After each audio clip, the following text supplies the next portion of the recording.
सो hi guys, ये part two है advent of Europeans का। तो हम स्टार्ट करते हैं। तो जब जो मेडिवल पीरियड था उसमें जो यूरोपियंस थे वो इंडिया से ट्रेड करते थे ट्रेडिशनल सी रूट से। और ट्रेडिशनल सी रूट ये था कि इंडिया इंडिया से सामान जाता था अरेबियन सी से रेड सी से मेडिटेरियन सी जा करके वो जाता था सीधा यूरोप के पास। तो फिर क्या हुआ, जब क्रूसेड हो रही थी बाइजेंटीन और ऑटोमन एम्पायर के बीच में, तो बाइजेंटीन वाले हार गए ऑटोमन एम्पायर से। तो ऑटोमन एम्पायर ने अपना डोमिनेशन क्रिएट कर दिया ट्रेडिशनल सी रूट पे। वो भी स्पेशली जब कॉन्स्टेंटिनोपोल जब गिरा 1453 में, with fall of Constantinople in 1453, Europeans ने अपना दबदबा, सॉरी टर्किश ने अपना दबदबा, ऑटोमन टर्क्स ने अपना दबदबा बढ़ाया इकोनॉमिकली और पॉलिटिकली भी।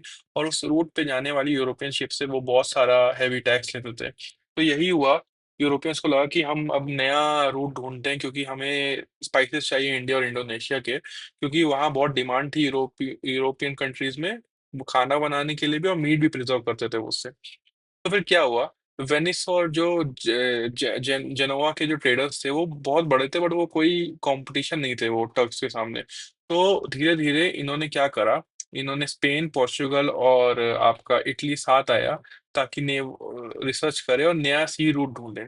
तो फिर क्या हुआ, जेनोवन ट्रेडर्स थे, जो जेनोवा के ट्रेडर्स थे, उन्होंने फाइनेंशियल सपोर्ट और क्या बोलते शिप शिप की जो उनके पास नॉलेज थी वो स्पेन को और पोर्चुगल को देना स्टार्ट करी। उसी टाइम पे जो था यूरोप, वो एक रेनायंस के मतलब रीबर्थ के फेज में था, इंडस्ट्री रिवोल्यूशन हो रहा था वहां पे।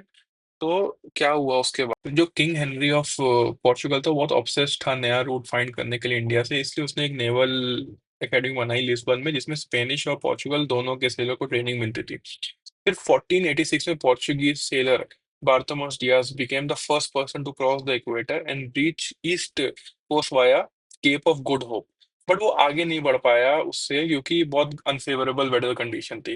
फिर 1492 में स्पेनिश सेलर भी निकले क्रिस्टोफर कोलंबस की, चलो भाई इंडिया का रूट ढूंढते हैं, बट वो कहीं और ही निकल गया और वो अमेरिका पहुंच गया, उन्होंने नया कॉन्टिनेंट ही ढूंढ लिया। फिर उसके बाद 1494 में स्पेन और पोर्चुगल ने एक ट्रीटी साइन करी, ट्रीटी ऑफ टॉर्डेसिलास, जिसने क्या किया, एक नॉन क्रिश्चियन वर्ल्ड को उन्होंने एक इमेजिनरी लाइन से डिवाइड कर दिया अटलांटिक में खींच करके, और बोला कि भाई वेस्ट वाला एरिया स्पेन का है और ईस्ट वाला एरिया है पोर्चुगल का। तो गाइस, अब और आगे बढ़ेंगे, 3 मिनट की वीडियो होती है, पार्ट 3 बनाऊंगा, उसमें आपको मैं समझाऊंगा। तब तक के लिए please like share and subscribe करें और ज्यादा से ज्यादा देखें इस वीडियो को।